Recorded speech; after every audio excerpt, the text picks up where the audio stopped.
Shalom Bapak Ibu yang terkasih. Shalom. Puji Tuhan, saya melihat wajah-wajah yang penuh sukacita. Itu menunjukkan bahwa kita diberkati Tuhan. Amin.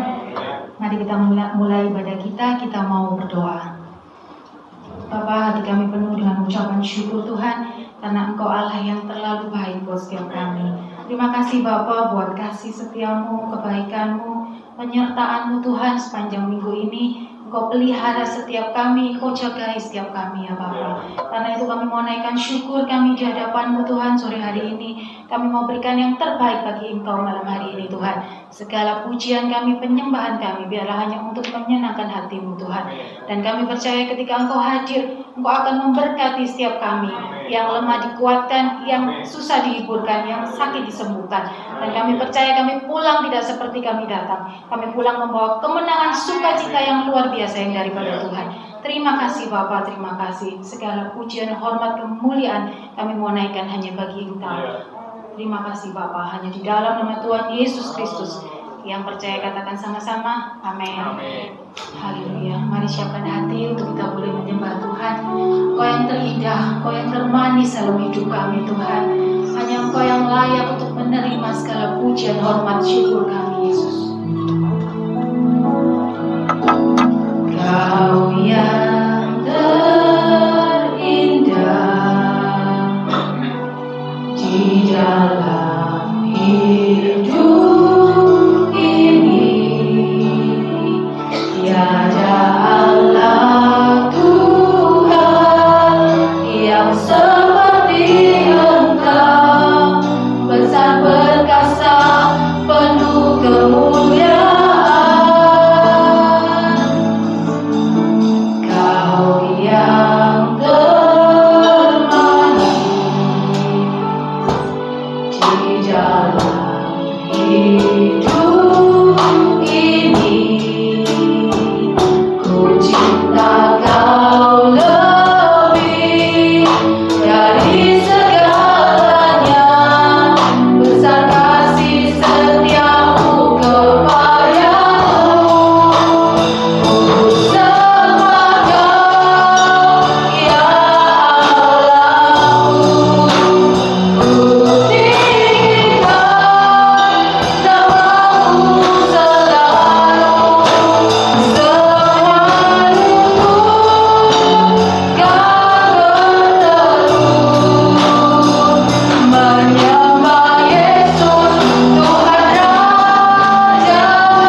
Engkaulah Yesus, Tuhan Raja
kasih-Mu buat setiap kami Bapa.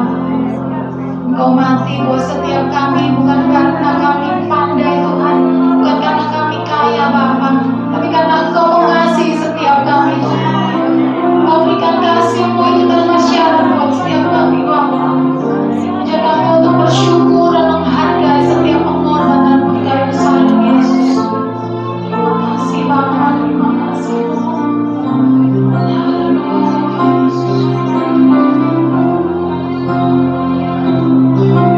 Terlalu besar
Tuhan, kita diselamatkan. Hanya oleh darah-Mu Tuhan, kami hidup dalam anugerah-Mu Bapa.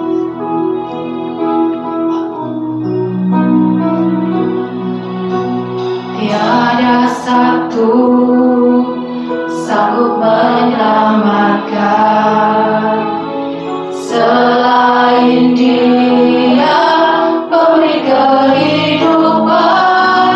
Kita dibangkitkan oleh anugerah-Nya, hidup karena pengorbanannya.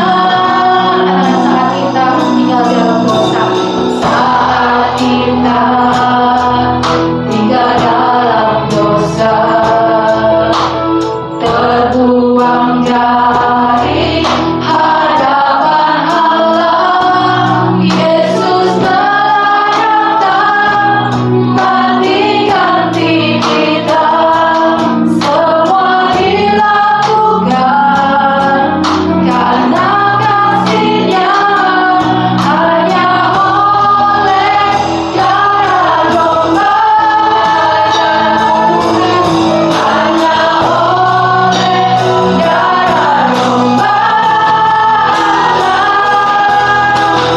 Kita hidup dalam anugerah-Nya, hanya oleh darah domba.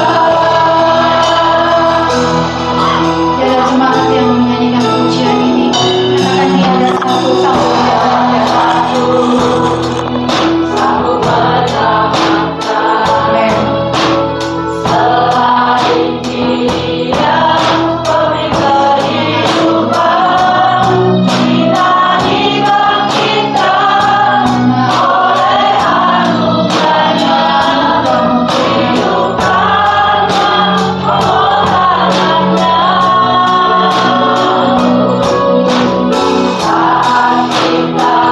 kita tinggal dalam dosa, terbuang dari hadapan Allah, Yesus telah datang mati ganti kita.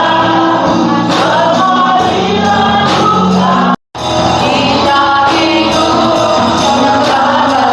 anugerah-Nya, hanya oleh darah domba, hanya oleh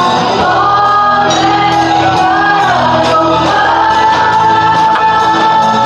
hanya oleh darah domba. Kita hidup dalam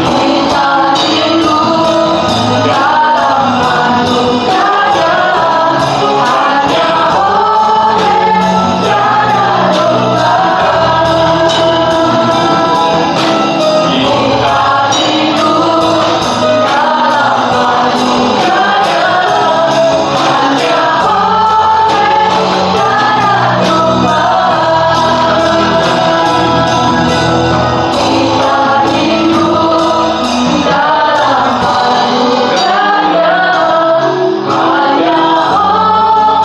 hidup dalam anugerah-Nya, hanya oleh darah domba. Mari kita ucapkan syukur kita dengan cerita saudara-saudara yang Allah.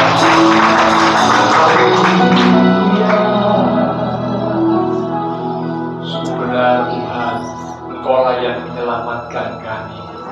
Kau mengangkat kami dari dosa. Seharusnya kami ada di bawah penghukuman, tetapi karena karya-Mu yang ajaib, kami boleh diselamatkan. Terima kasih Tuhan, hati kami penuh dengan ucapan syukur. Sore malam ini kami datang di rumah-Mu, kami sampaikan puji-pujian, kami meninggikan Engkau Tuhan. Kami percaya setiap pujian yang kami sampaikan dari hati yang mengasihi Tuhan, maka pujian kami boleh menyenangkan hati Tuhan. Engkau hadir di tengah-tengah ibadah kami, bersemayam di atas pujian setiap umat-Mu ya Tuhan. Karena itu kami hargai, kami hormati kehadiran Tuhan.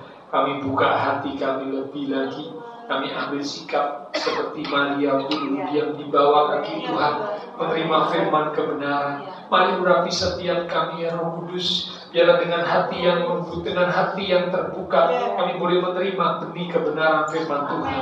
Sehingga benih kebenaran firman itu boleh tertanam, berakar, bertumbuh dan berbuah di dalam hidup kami. Firman Tuhan mengubah hidup kami, bahkan mendewasakan iman rohani setiap kami umat-umat. Roh Kudus, urapi pula hamba-Mu yang terbatas, taruh pikiran dan perkataan Kristus pada diri hamba-Mu. Bila Tuhan yang berkata-kata melalui mulut bibir hamba-Mu, sampaikan pesan Tuhan bagi setiap kami saat ini. Kami umat-umat Tuhan siap untuk menerimanya. Di dalam nama Tuhan Yesus Kristus, semua yang siap diberkati dengan firman Tuhan, bersama kita berkata amin. Silakan kembali saudara. Shalom, ya puji Tuhan. Sebelum kita akan bersekutu dengan tubuh dan darah Tuhan dalam perjamuan kudus, kita akan sama-sama belajar mengenal firman Tuhan. Judul perenungan firman Tuhan pada hari ini adalah dikuduskan. Sekali lagi, dikuduskan. Itulah judul perenungan firman Tuhan pada hari ini. Kita akan buka Alkitab kita. Kita baca dari 1 Petrus pasal yang pertama. 1 Petrus pada pasal yang pertama, di ayat yang ke-15 mulai sampai dengan ayat yang ke-16. 1 Petrus pasal yang pertama, ayat yang ke-15 sampai dengan ayat yang ke-16. Saya akan bacakan, Bapak sudah bisa melihat menyimak dari Alkitab ataupun menggunakan gadget yang hanya digunakan untuk membuka Alkitab saja ya. 1 Petrus pertama ayat yang ke-15 mulai, demikian firman Tuhan. Tetapi hendaklah kamu menjadi kudus di dalam seluruh hidupmu, sama seperti Dia yang kudus yang telah memanggil kamu. Sebab ada tertulis, kuduslah kamu, sebab aku kudus. Amin. Ya. Nah, ayat ini menegaskan kerinduan Tuhan untuk setiap kita sebagai umat-umat Tuhan itu hidup kudus. Karena itu dikatakan, hendaklah kamu menjadi kudus di dalam seluruh hidup. Karena untuk itulah Tuhan memanggil kita menjadi umat-umat Tuhan, supaya kita jadi umat Tuhan yang hidup di dalam kekudusan. Apakah arti dari kudus itu sendiri? Ya, kata kudus adalah kata yang sering diucapkan oleh umat Tuhan. Alkitab pun berulang kali mengucapkan atau menyampaikan, menuliskan kata kudus. Apa arti kudus? Arti kudus itu adalah dipisahkan. Itu arti kudus. Ya, jadi kalau saudara mendengar kata kudus, arti dari kata kudus adalah dipisahkan. Ya. Nah, ada dua ayat ya yang akan kita lihat supaya kita memahami tentang arti kata kudus yang berarti dipisahkan. Yang pertama itu ada di Perjanjian Lama, Imamat 20 ayat 26. Mari kita lihat saudara ya. Imamat pasal 20 di ayat yang ke-26. Ini kata kudus yang berarti dipisahkan. Imamat 20 ayat 26, demikian firman Tuhan, kuduslah kamu bagiku. Ini pernyataan Tuhan bagi bangsa Israel, bangsa pilihan. Sebab aku ini Tuhan kudus, dan aku telah memisahkan kamu dari bangsa-bangsa lain, supaya kamu menjadi milik. Ada kata aku Tuhan telah memisahkan kamu dari bangsa-bangsa lain. Sudah tentu tahu ya, Israel ini adalah bangsa pilihan yang dipilih oleh Tuhan pertama kali dimulai dari Abraham. Ya, Tuhan berkata kepada Abraham, aku memanggil kau keluar dari kaum kerabat, dari keluargamu, ya, aku akan memberkati engkau, aku akan membuat engkau menjadi bangsa yang besar, dan olehmu semua bangsa itu akan mendapat berkat. Siapa yang memberkati engkau akan diberkati, tapi siapa yang mengutuk engkau, dia akan dikutuk. Itu janji Tuhan kepada Abraham. Dan benar, keturunan Abraham dilanjutkan dengan Ishak, lalu dengan Yakub, 12 suku, dan selanjutnya menurunkan bangsa Israel. Ini yang menjadi bangsa pilihan. Nah, Tuhan berkata, aku sudah memilih kamu, karena itu aku memisahkan kamu dari bangsa-bangsa. Jadi kata kudus itu berarti dipisahkan. Ya, jadi kalau saudara mendengar kata kudus, arti dari kata kudus itu adalah dipisahkan. Satu ayat lagi.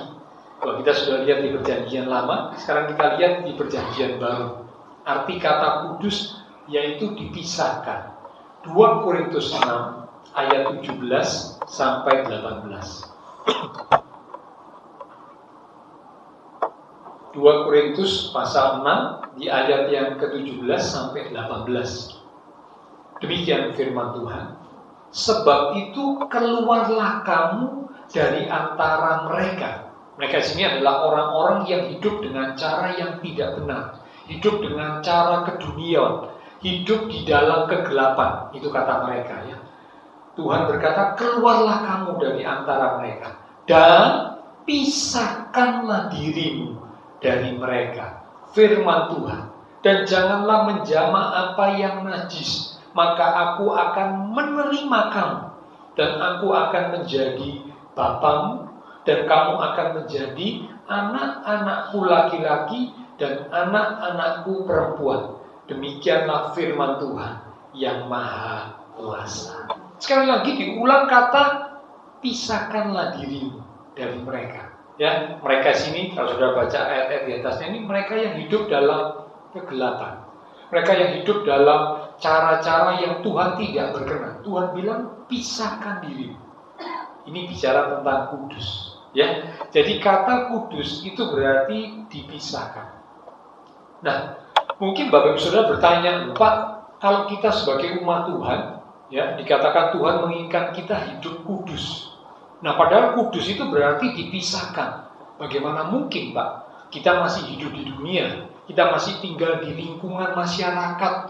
Ya, ada banyak orang-orang di sekitar kita yang menggunakan cara hidup yang tidak benar. Hidup di dalam kegelapan. Apakah berarti saya harus berpisah dengan mereka? Saya harus tinggal menyendiri? Ya, mungkin tinggal menyendiri di gunung, tinggal menyendiri di hutan, tidak boleh kumpul, tidak boleh ketemu dengan orang-orang lain. Tidak demikian. Ya, tidak demikian, saudara.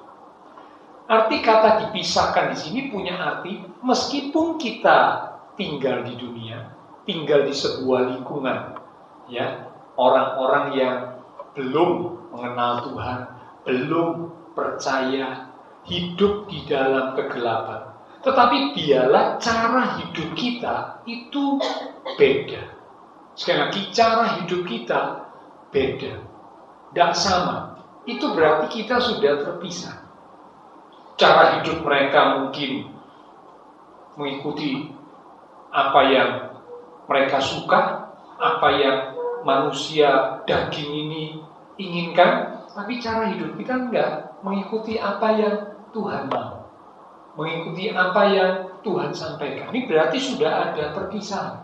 Meskipun tinggalnya sama-sama di lingkungan dunia ini, kerjanya juga sama-sama di sebuah lingkungan yang sama, tapi terpisah karena punya cara hidup yang berbeda.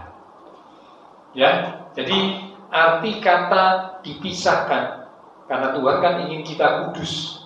Kudus berarti dipisahkan. Bukan berarti kita tinggalkan dunia ini, bukan. Tetapi kita selama hidup di dunia, kita punya cara hidup yang berbeda. Maka itu berarti kita sudah terpisah. Ya, terpisah dengan orang yang hidup di dalam kegelapan. Nah, bicara tentang kudus, beberapa waktu yang lalu saya sudah sampaikan, ini cuma mengulang. Ya, kekudusan itu punya 3 tingkat. Kalau saudara ingat ya. Yang pertama adalah kekudusan secara, ada yang ingat? Posisi. Betul. Kapan kita mengalami kekudusan secara posisi? Ketika kita percaya kepada Tuhan Yesus. Maka pengorbanan Kristus di atas kayu salib itu menguduskan kita. Kita dikuduskan secara posisi. Sehingga bukan lagi hamba dosa, bukan lagi ada di bawah hukum dosa, tapi sekarang dipindahkan ya jadi orang-orang kudus karena korban Kristus buat kita. Ini kekudusan secara posisi, kekudusan tingkat yang pertama. Dan saya yakin semua Bapak Ibu yang ada di ruangan ini sudah masuk, sudah berada pada kekudusan tingkat yang pertama ini. Amin. Karena secara posisi kita sudah kudus, Kristus sudah menguduskan kita. Sebentar juga melalui perjamuan kudus mengingatkan kita akan pengorbanan Kristus buat kita. Sehingga kita diingatkan kita ini sudah kudus secara posisi. Layak disebut orang kudus. Ya, 2 minggu yang lalu saya sampaikan, kita ini layak, pantas disebut orang kudus. Karena apa? Secara posisi kita sudah dikuduskan oleh darah Kristus. Nah, masuklah tingkatan yang kedua. Tingkatan yang kedua adalah kekudusan secara progresif. Progresif ini maksudnya semakin hari semakin lebih lagi, lebih kudus, semakin kudus, kekudusannya bertambah. Ini yang sekarang Bapak Ibu Saudara dan saya sedang berada pada level yang kedua ini, Saudara. Kekudusannya semakin bertambah, kekudusannya semakin meningkat. Ya, di kitab Wahyu dikatakan biarlah yang kudus semakin kudus. Tapi sebaliknya yang jahat semakin jahat. Nah, itu kita bilang begitu, Saudara. Ya, jadi di akhir zaman ini akan ada penyaringan. Orang yang jahat, orang yang tidak mau hidup dalam kebenaran, mereka akan semakin lama semakin jahat. Jadi saudara jangan kaget ya. Kalau ini kita lihat sekarang tingkat kejahatan orang-orang yang melakukan kejahatan, ya bahkan cara-cara kejahatan yang mereka lakukan, wah itu begitu luar biasa, kejam, sadis. Mengapa? Karena Wahyu berkata yang jahat akan semakin jahat. Tetapi biarlah yang kudus semakin kudus. Nah ini, semakin kudus berarti kekudusan yang bertambah. Kekudusan yang meningkat. Ini namanya progresif. Mengalami kemajuan. Untuk menuju kekudusan tingkat yang ketiga. Ini level yang tertinggi. Itulah kekudusan yang sempurna. Siapa yang memiliki kekudusan yang sempurna? Tuhan, Allah kita. Itulah yang memiliki kekudusan yang sempurna. Kita belum. Siapapun suatu manusia yang ada di dunia ini, termasuk kami hamba-hamba Tuhan, ya belum kudus sempurna, belum. Kalau mau jujur belum. Bahkan kalau saya akan berkata, waduh masih jauh. Tapi saya sedang menuju ke sana. Tujuan akhirnya, sasarannya, goalnya ke sana, kekudusan yang sempurna, bergerak ke sana. Tapi selama hidup di dunia masih bisa salah, masih bisa jatuh dalam dosa, masih bisa keliru. Ya, nah, karena itulah biarlah kekudusan kita semakin bertambah, dan bertambah. Ya, nah yang akan kita belajar pada hari ini adalah kekudusan yang kedua, yaitu kekudusan yang semakin bertambah. Ya, kalau kekudusan yang pertama kita sudah ada di level itu, ya, karena Kristus sudah menguduskan kita melalui pengorbanannya. Kekudusan yang kedua yang harus makin lebih kudus, makin bertambah. Bagaimana supaya kekudusan di dalam hidup kita itu semakin bertambah, mengalami peningkatan, mengalami kemajuan. Karena itu yang Tuhan mau. Tuhan tadi berkata, hendaklah kamu kudus. Karena untuk itulah aku memanggil kamu. Ya. Nah, bagaimana supaya kekudusan kita ini mengalami peningkatan, mengalami pertumbuhan, mengalami kemajuan? Bagaimana? Ada beberapa hal ya yang harus kita lakukan supaya kekudusan kita mengalami peningkatan. semakin hari semakin kudus. Yang pertama, kekudusan kita akan mengalami peningkatan jikalau kita suka berdoa. Yang pertama, berdoa. Doa itu bukan cuma sekedar melipat tangan, menutup mata. Bukan hanya itu. Kalau saat kita sedang melakukan sesuatu yang tidak memungkinkan kita untuk melipat tangan, tidak memungkinkan kita untuk menutup mata, ya nggak apa-apa. Tapi hakikat doa yang sesungguhnya adalah membangun hubungan dengan Tuhan. Jadi saat Bapak Ibu Saudara mengemudi mobil, tidak bisa tutup mata, tapi bisa berdoa, membangun hubungan dengan Tuhan. Saat ibu-ibu sedang masak, tidak bisa menutup mata. Ya, wah kalau menutup mata nanti keliru semua, tidak bisa menutup mata. Tapi saat masak pun bisa berdoa, membangun hubungan dengan Tuhan, meskipun dengan mata yang terbuka. Karena hakikat doa itu bukan cuma sekedar melipat tangan, menutup mata, tapi membangun hubungan, relasi dengan Tuhan, berkomunikasi dengan Tuhan. Itulah hakikat doa yang sesungguhnya. Tapi jika memungkinkan seperti di rumah Tuhan, Bapak Ibu Saudara tidak melakukan aktivitas yang lain, nah kita bisa melipat tangan, kita bisa menutup mata, sebaiknya waktu berdoa lipat tangan, tutup mata, itu lebih baik. Tanda kita menghormati Tuhan, sikap menghormati Tuhan. Tapi kalau tidak memungkinkan menutup mata, melipat tangan, tidak apa-apa. Tapi yang penting membangun komunikasi, hubungan, relasi dengan Tuhan. Nah, ketika berdoa, di dalam doa itu sesungguhnya bukan hanya permintaan. Banyak umat Tuhan kalau mendengar kata doa, pikirannya itu cuma berisi minta. Padahal unsur di dalam doa itu bukan hanya minta. Memang minta itu adalah salah satu unsur doa. Tapi di dalam doa itu ternyata ada unsur yang lain. Ada unsur penyembahan. Jadi kalau Bapak Ibu berdoa, ada unsur menyembah. Hati yang menyembah Tuhan, meninggikan Tuhan, mengagungkan Tuhan, memuja Tuhan. Ini unsur doa yang tertinggi, yang paling Tuhan suka. Memuji, mengagungkan Tuhan. Lalu juga dalam doa ada unsur bersyukur.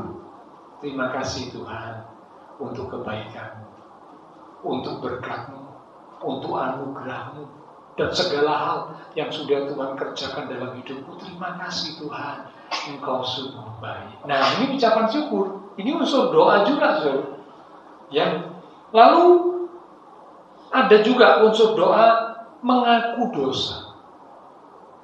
Ingat dalam doa Bapa Kami yang diajarkan Tuhan Yesus, salah satu kalimat di doa Bapa Kami dikatakan, ampunilah kami akan segala kesalahan kami, seperti kami juga mengampuni orang yang bersalah kepada kami. Kata ampunilah berarti minta pengampunan. Mengaku dosa, minta ampun. Nah ini yang penting. Jangan lupa ketika kita berdoa, jangan hanya cuma minta. Boleh, minta itu boleh. Memang di Alkitab dikatakan mintalah, maka akan diberikan kepadamu. Ada ayat itu. Tapi jangan setiap kali berdoa cuma minta melulu. Jangan, jangan. Yang kanak-kanak rohani memang seringnya begitu, Kanak-kanak rohani itu diibaratkan seperti anak kecil. Kalau anak kecil setiap kali ketemu sama orang tua, bisanya apa, minta. Pak, Ma, belikan aku mainan, belikan aku ini, belikan aku ini ya. Kalau anak kecil kan selalu isinya minta. Tapi kalau anak makin bertumbuh dewasa, makin besar, usianya bertambah, pikirannya makin bertumbuh, tentu diharapkan bukan cuma minta, tapi anak sekarang juga bisa memberi. Memberi dalam bentuk apa? Membantu orang tua. Kalau orang tua mungkin repot, orang tua mungkin sedang mengerjakan sesuatu, anak lihat, anak bilang, waduh, Pak, Ma, repot ya, aku bantu ya. Nah, ini kan memberi, bukan cuma minta. Kekristenan juga sama. Anak-anak Tuhan yang makin dewasa imannya, kalau berdoa, tidak hanya minta. Sekali lagi boleh loh yang minta, boleh. Tapi tidak hanya minta. Minta itu ditaruh urutan paling akhir. tapi menyembah Tuhan. Lalu kemudian juga bersyukur, terima kasih Tuhan, Engkau baik. Lalu kemudian ngaku dosa. Kalau salah, ya ingat, sadar, waduh, tadi pagi aku habis salah, kemarin aku habis salah, aku lakukan yang Tuhan tidak suka. Akui dosa, minta ampun. Ya, 1 Yohanes 1 ayat yang ke-9, Bapak Ibu tulis saja ya, ini salah satu ayat yang terkenal. 1 Yohanes 1 ayat 9 berkata, jikalau kamu mengakui segala dosamu, maka Ia adalah Allah yang setia dan adil. Ia akan mengampuni kamu dan menyucikan kamu dari segala dosa. Nah, ketika kita berdoa mengaku dosa, minta ampun, Tuhan itu menguduskan kita. Sekali lagi ya, waktu kita berdoa mengakui dosa kita, minta ampun sungguh-sungguh, maka Tuhan menguduskan kita dari dosa kita. Itulah sebabnya yang pertama, umat Tuhan dikuduskan melalui doa. Ya, mengapa melalui doa dikuduskan? Karena di dalam doa ada permohonan ampun, minta ampun, ya, mengaku dosa, minta ampun, Tuhan kuduskan kita.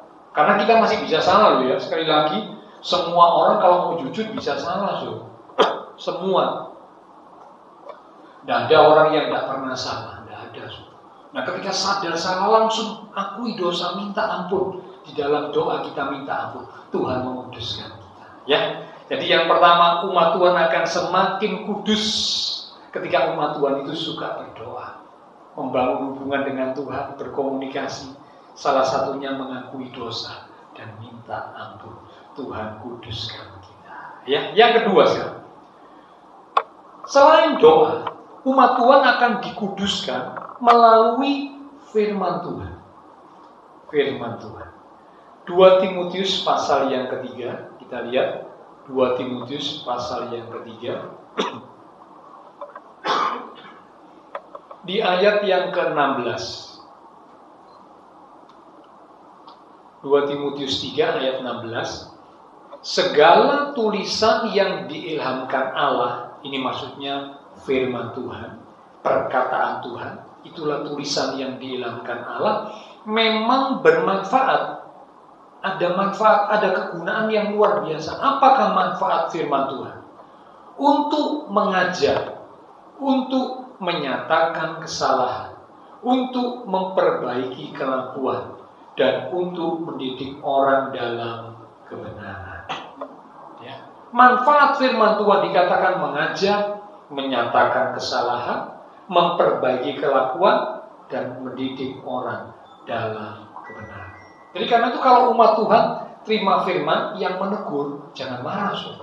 Saya pernah dengar cerita, ada satu umat Tuhan kalau terima firman Tuhan, dengar dan terima firman Tuhan yang menegur, dia marah. Dia bilang, wah, hamba Tuhan ini ngecing aku. Wah, hamba Tuhan ini sengaja ngenakan aku. Keliru. Firman Tuhan tidak demikian. Firman Tuhan justru memang bermanfaat untuk menyatakan kesalahan. Kalau salah dibuka, disingkapkan, ditunjukkan supaya sadar, oh iya, saya salah. Kalau tidak disadarkan ya tidak tahu salah. Tapi justru disadarkan jadi ngerti, saya salah. Saya harus bertobat, saya harus minta ampun, saya harus kembali ke jalan Tuhan. Nah, itulah manfaat firman Tuhan. Nah, kalau umat Tuhan suka firman, umat Tuhan cinta firman, maka firman Tuhan itu akan membawa umat Tuhan semakin kudus. Karena ngerti kebenaran lalu semakin belajar hidup kudus. Kalau nggak ngerti kebenaran, nggak bisa belajar hidup kudus, nggak bisa. Tapi ketika ngerti firman, bertumbuh dalam firman, membuat akhirnya semakin belajar hidup kudus, semakin belajar hidup kudus. Satu ayat berkata, Roma 6 ayat 19. Roma 6 ayat 19. Untuk mengikat waktu saya baca kalimat yang terakhir saja ya. Roma 6 ayat 19 dikatakan, demikian hal kamu sekarang harus menyerahkan anggota-anggota tubuhmu menjadi hamba kebenaran. Hamba kebenaran ini maksudnya tunduk taat kepada firman kebenaran yang membawa kamu kepada pengudusan. Jadi firman kebenaran akan membawa kepada pengudusan. Jadi kalau umat Tuhan suka firman, cinta firman, dia pasti akan bertumbuh dalam kekudusan. Tapi kalau ada umat Tuhan tidak suka firman, wah gawat. Gawat. Pemazmur berkata, berbahagialah orang yang kesukaannya ialah Taurat Tuhan dan merenungkan Taurat atau firman itu siang dan malam. Itu berbahagia. Tapi yang tidak suka firman tidak akan tumbuh dewasa, tidak akan bisa jadi semakin kudus, tidak akan bisa. Karena itu saya sangat berharap jemaat Tuhan, mari jadi jemaat Tuhan yang semakin hari semakin suka firman, cinta firman, bertumbuh dalam pengertian firman. Supaya apa? Kekudusan kita juga pasti semakin meningkat. Ya, oke. Itu yang kedua. Jadi yang pertama dikuduskan melalui doa, yang kedua dikuduskan melalui firman Tuhan. Kita bertumbuh, kita semakin belajar hidup kudus. Yang ketiga sekarang, kita akan dikuduskan juga melalui yang ketiga, tantangan, masalah, kesulitan. Sebagai bentuk didikan, ajaran Tuhan untuk kita.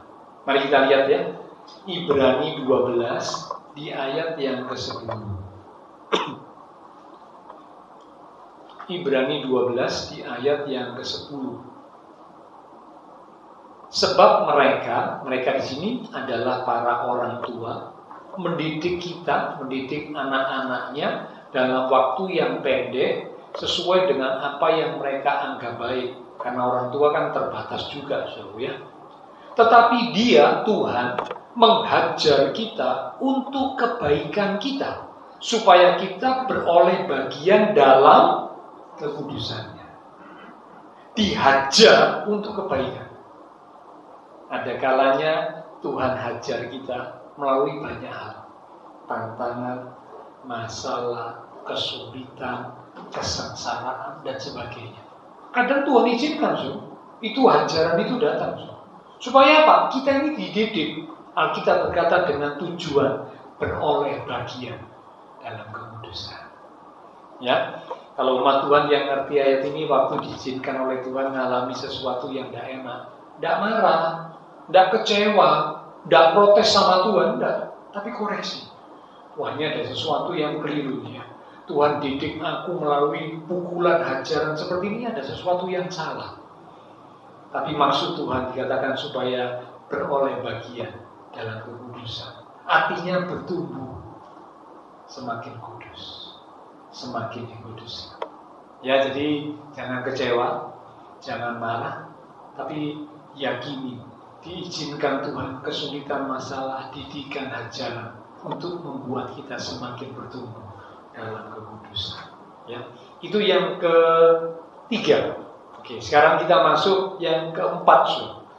Umat Tuhan akan dikuduskan yang keempat melalui kuasa Roh Kudus. Mari kita lihat Titus pasal 3 di ayat yang kelima. Titus 3 di ayat yang kelima.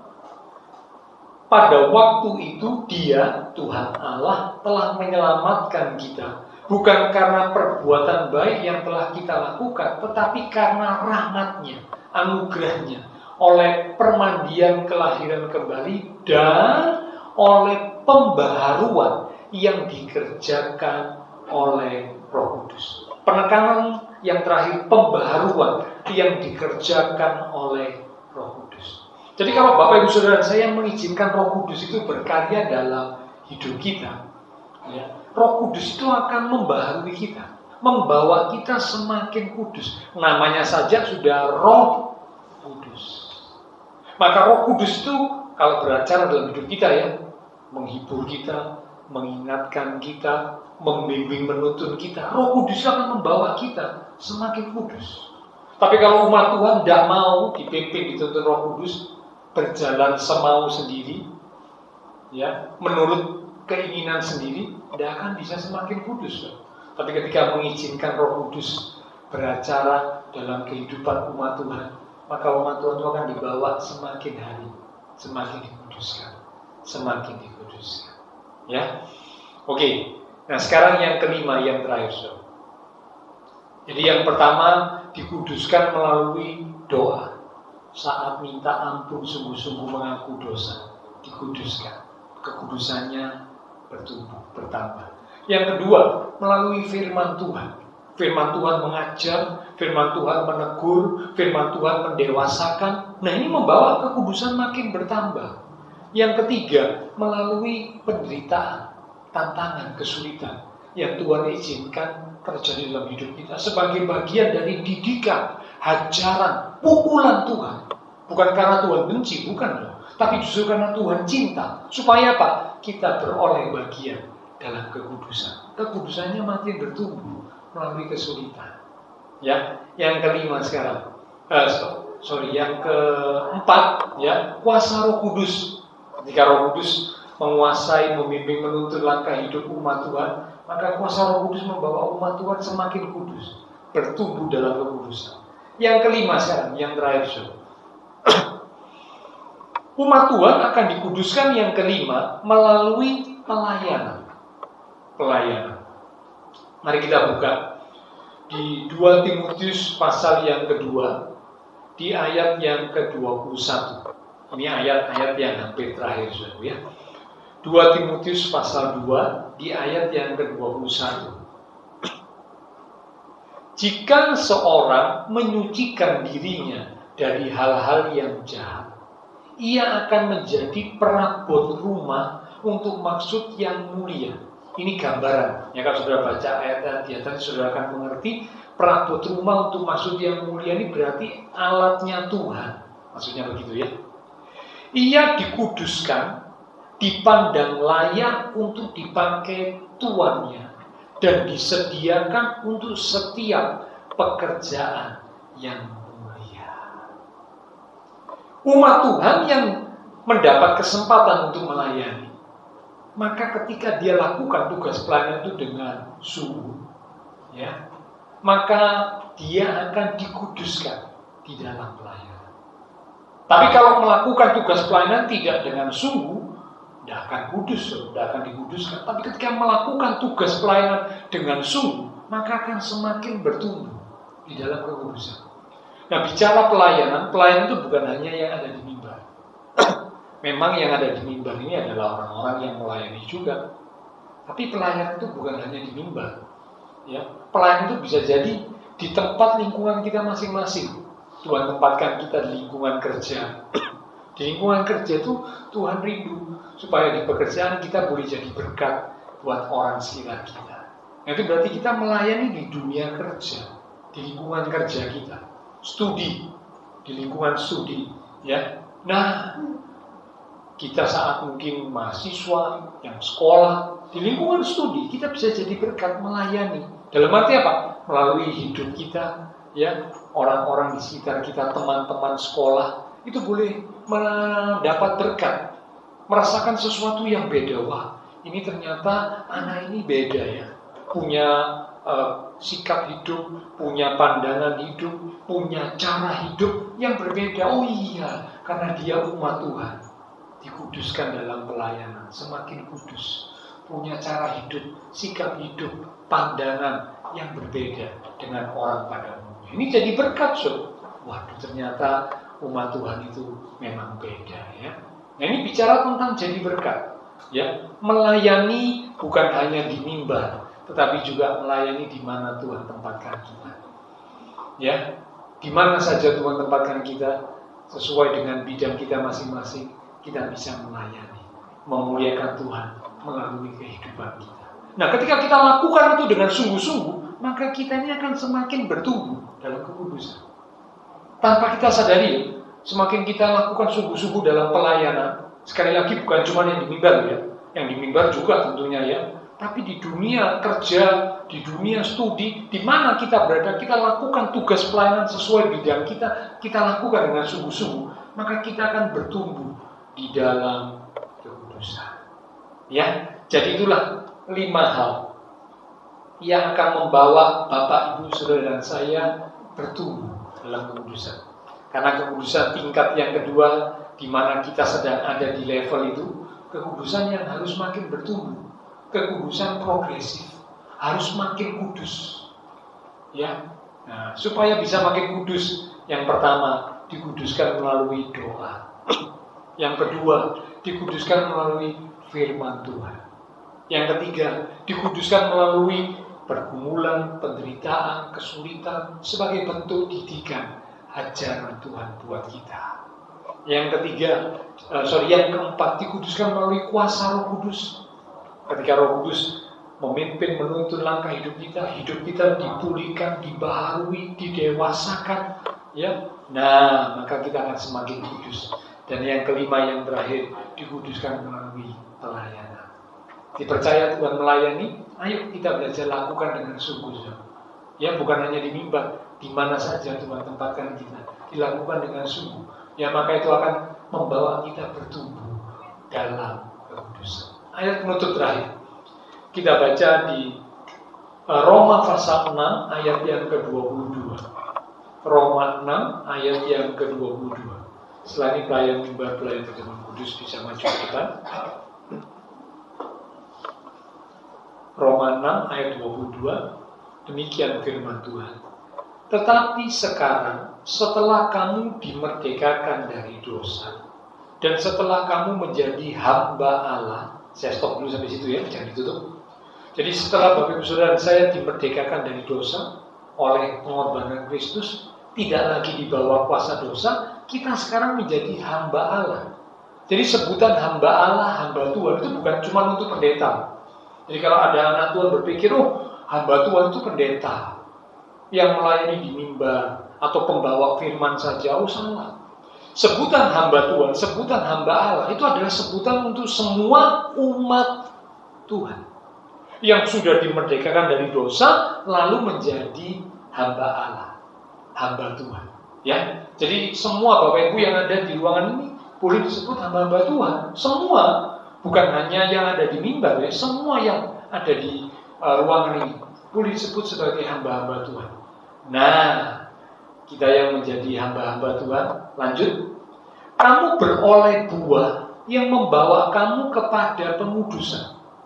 Jadi kalau mau belajar jadi hamba Tuhan sungguh-sungguh, ya sudah dimerdekakan dari dosa, jadi hambanya Tuhan sungguh-sungguh. Semua ya umat Tuhan, kita akan beroleh buah yang membawa kita kepada pengudusan, semakin dikuduskan.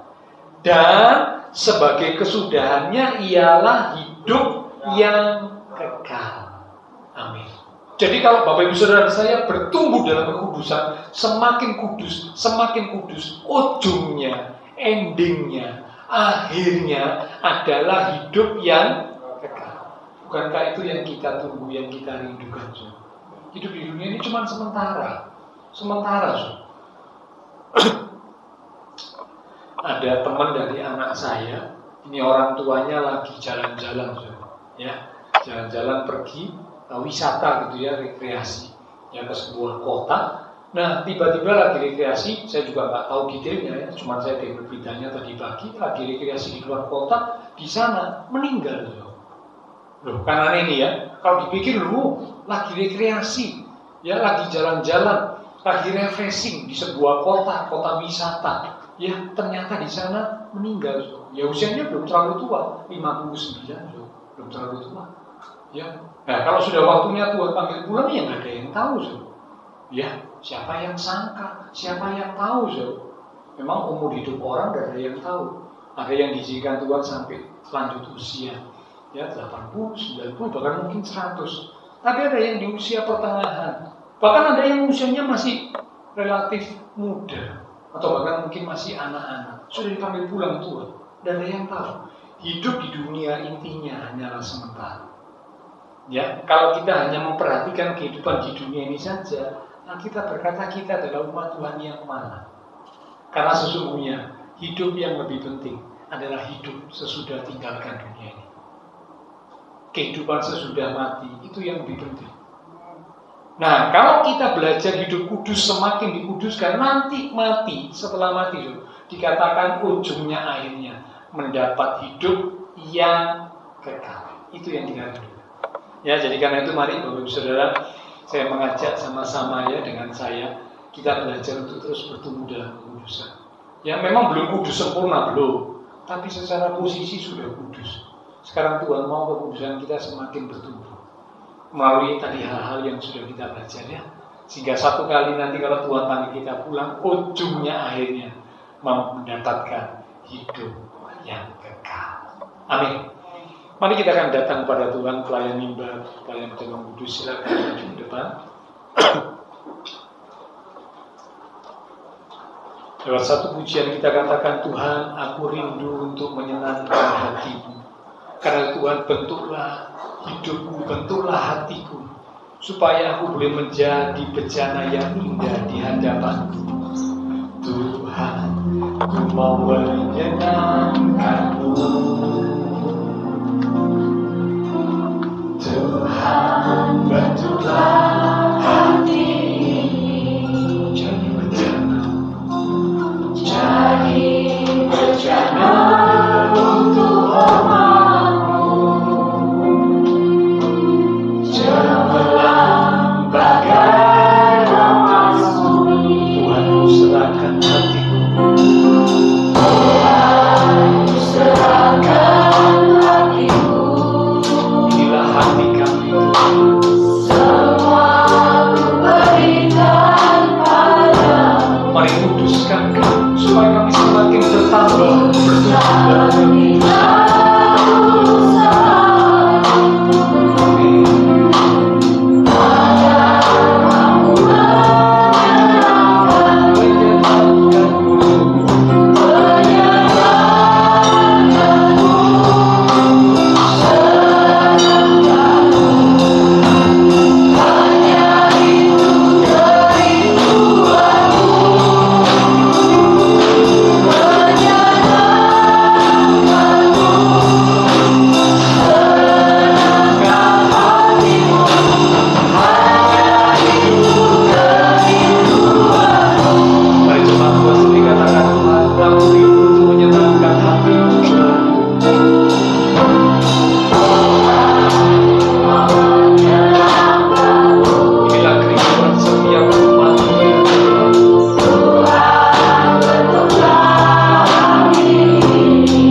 setiap kami umat-umat-Mu ya Tuhan. Kami rindu di dalam kehidupan ini kami boleh memiliki hidup yang menyenangkan hati-Mu Tuhan. Karena itu malam hari ini lewat firman Tuhan kami diajari supaya kami boleh bertambah, bertumbuh di dalam kekudusan. Secara posisi kami sudah dikuduskan oleh pengorbanan Tuhan Yesus. Sekarang bagian kami untuk kami bertumbuh di dalam kekudusan melalui doa kami. Biarlah kami mau belajar untuk berdoa dengan sungguh-sungguh. Salah satunya ketika kami berdoa, kami mengakui dosa kami. Malam ini Tuhan, sebelum kami bersekutu dengan tubuh dan darah Tuhan, kami juga mau adakan pemberesan. Jikalau ada dosa kesalahan yang sudah kami lakukan lewat perkataan, lewat tindakan, ataupun pemikiran kami yang tidak sesuai, tidak seturut dengan kehendak-Mu, malam ini Tuhan, sebelum kami bersekutu dengan tubuh dan darah Tuhan, kami mohon pengampunan-Mu Tuhan. Ampuni kami akan segala dosa kesalahan kami Tuhan. Dan kami percaya ketika kami mohon pengampunan Engkau dengan sungguh-sungguh, maka Engkau Allah yang setia dan adil. Engkau berjanji untuk mengampuni kami dan menyucikan kami dari segala dosa pelanggaran kami, sehingga kami dikuduskan, dilayakkan untuk sebentar kami bersekutu dengan tubuh dan darah Tuhan yang kudus. Demikian juga biarlah kami bertumbuh di dalam kekudusan melalui firman Tuhan. Kami berjadi umat Tuhan yang suka firman, yang cinta firman, sehingga firman Tuhan membuat kami bertumbuh dan hidup kami semakin kudus di hadapan Tuhan.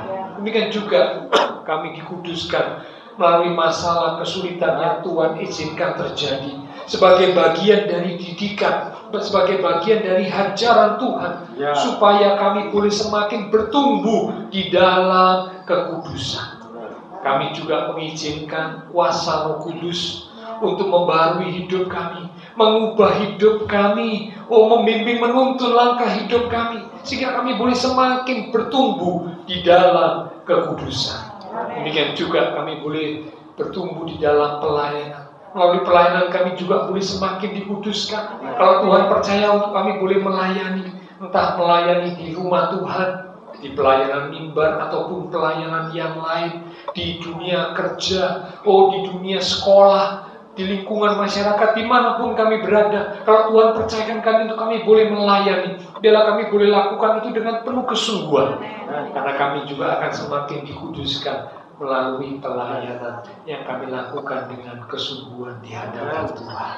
Hamba terbatas untuk berkata dan menjelaskan. Roh Kudus yang akan terus mengingatkan kami, sehingga setiap kali umat-umat Tuhan boleh terus bertumbuh dan bertumbuh di dalam kekudusan. Dan akhirnya kami akan memperoleh hidup yang kekal yang Tuhan janjikan, yang Tuhan sediakan buat kami. Terima kasih Tuhan, terima kasih Tuhan. Engkau mengurapi setiap hamba-hambamu yang akan melayani. Engkau berkati roti dan anggur yang akan kami terima. Kami rindukan sungguh melalui persekutuan dengan tubuh dan darah Tuhan malam ini. Iman kami diteguhkan. Dengan hati yang siap, kami akan menerima tubuh dan darah Tuhan yang kudus. Dalam nama Tuhan Yesus Kristus, kami sudah berdoa. Amin. Oke, sementara ibu dan dari Tuhan akan bagian, tidak tolong Pak Mul, ya. Tetap protokol kesehatan kita jalankan ya. Kita akan katakan lewat satu pujian, saat ku masuk ke hadirat-Mu Tuhan. Saat ku masuk ke hadirat-Mu, kami bawa persembahan ke tempat. Kami naikkan pujian kami, naikkan sembahmu berikan bagimu Allah yang mulia. Kau melayani kami, kau layankan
telah menyucikan kami, sehingga kami umat-umat Tuhan boleh dikuduskan, dilayakkan untuk kami akan bersekutu dengan tubuh dan darah Tuhan yang kudus.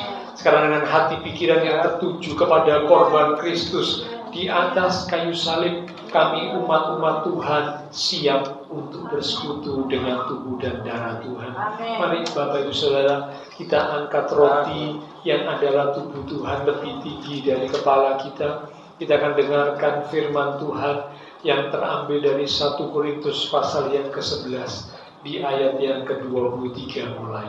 Demikian firman Tuhan berkata, sebab apa yang telah kuteruskan kepadamu telah aku terima dari Tuhan, yaitu bahwa Tuhan Yesus pada malam waktu ia diserahkan mengambil roti, dan sesudah itu ia mengucap syukur atasnya, ia memecah-mecahkannya dan berkata, inilah tubuhku yang diserahkan bagi kamu.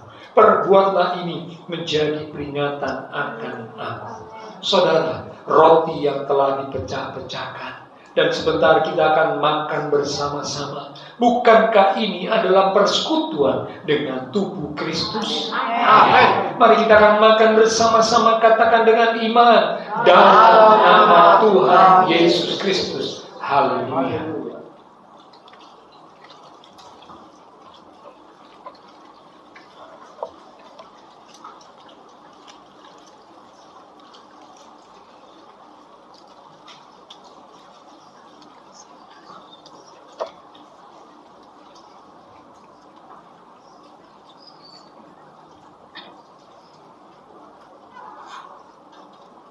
Terima kasih Tuhan. Terima kasih untuk persekutuan dengan tubuh. Terima kasih Tuhan. Mari sekarang kita angkat cawan lebih tinggi dari kepala kita. Kembali kita akan dengarkan firman Tuhan. Demikian juga ia mengambil cawan sesudah makan, lalu berkata, cawan ini adalah perjanjian baru yang dimeteraikan oleh darahku. Itulah darah perjanjian yang ditumpahkan untuk pengampunan dosa. Perbuatlah ini setiap kali kamu meminumnya menjadi peringatan akan aku. Saudara, cawan yang telah kita mintakan berkat atasnya, dan sebentar kita akan minum bersama-sama. Bukankah ini adalah persekutuan dengan darah Kristus? Amin. Mari kita akan minum bersama-sama, katakan dengan iman, dalam nama Tuhan Yesus Kristus. Haleluya.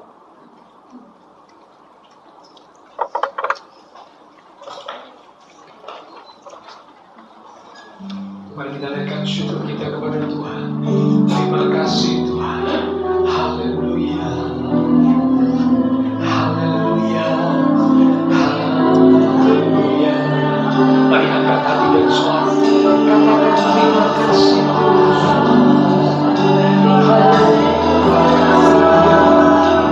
Kami bersyukur. Kami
Tuhan. Kami percaya malam hari ini melalui persekutuan dengan tubuh dan darah Tuhan yang kudus, iman kami telah diteguhkan. Kekuatan yang baru yang dari Tuhan mengalir atas setiap kami, sehingga kami tidak tergoyahkan apapun yang Tuhan izinkan terjadi. Kami boleh tetap teguh di dalam iman kepada Tuhan Yesus Kristus. Bahkan berkat-berkat-Mu mengalir atas kami, khususnya berkat-berkat rohani yang membawa kami semakin dewasa, semakin berkenan dan menyukakan hati Tuhan. Terima kasih Tuhan. Terima kasih Tuhan Yesus. Hamba berdoa untuk setiap jemaat Tuhan, diberkati iman rohani, diberkati keluarga rumah tangga, diberkati usaha pekerjaan, diberkati studi sekolah, diberkati kesehatan. Bahkan Kau berjanji menyediakan masa depan yang indah, penuh dengan pengharapan bagi setiap umat-umat Tuhan yang belajar hidup seturut kehendak Tuhan. Hamba berdoa pula buat jemaat-jemaat Tuhan yang tidak bisa hadir. Jikalau ada mereka yang sakit, Engkau jamah, berikanlah kekuatan, kesehatan, kesembuhan di dalam nama Tuhan Yesus. Yang sakit disembuhkan, yang lemah dikuatkan. Mungkin ada yang sedang menghadapi kesulitan, tantangan, biarlah mereka tetap percaya dan menantikan Tuhan. Kau pasti akan menyatakan pertolongan tepat pada waktunya. Terima kasih Tuhan. Semua yang sudah melayani, persembahan yang dipersembahkan, apapun yang dilakukan setiap umat-Mu ya Tuhan, karena mengasihi Engkau, Allah sumber segala berkat, akan memberkati kembali dan memakai hidup kami untuk kami boleh lebih lagi melayani Engkau, memuliakan Engkau. Kami berdoa pula memberkati bangsa negara kami Indonesia, pemimpin-pemimpin bangsa kami, kota kami Surabaya, bahkan juga tetangga lingkungan sekitar gereja Tuhan. Terima kasih Tuhan. Berkati setiap jemaat Tuhan yang berulang tahun sepanjang minggu ini, dengan pertambahan usia membawa kami semakin cinta Tuhan, semakin sungguh-sungguh di dalam Tuhan. Terima kasih Tuhan. Setelah selesai ibadah, kami akan berpisah satu dengan yang lain, kembali ke aktivitas kami, kembali ke keluarga rumah tangga kami. Biarlah segala berkat anugerah, damai, sukacita yang melimpah dari Allah Bapa Saudara, kasih Tuhan Yesus Kristus, dan persekutuan dengan kuasa Roh Kudus akan terus mimpin menuntun langkah kehidupan setiap kita. Itu terus kita sekarang mulai malam ini sampai Maranatha Tuhan Yesus datang kembali. Di dalam nama Tuhan Yesus Kristus, semua yang percaya diberkati Tuhan. Mari bersama dengan iman kita berkata, amin. Tuhan berkati kita sekarang sampai berjumpa di minggu yang akan datang.